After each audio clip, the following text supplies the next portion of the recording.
Hi everyone, and welcome to a doll collab with Raiinbowbitez.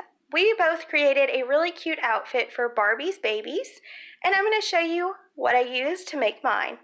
So I decided to go with some tulle, ribbon, fabric, a bread tie, and I even found some really cool sticker Velcro at Dollar Tree. I also used some ribbon embellishments and a little rose.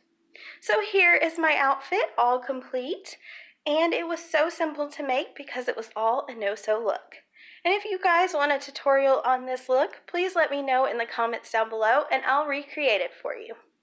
So if you will enjoy these clips, and definitely go check out Raiinbowbitez's video in the description box below.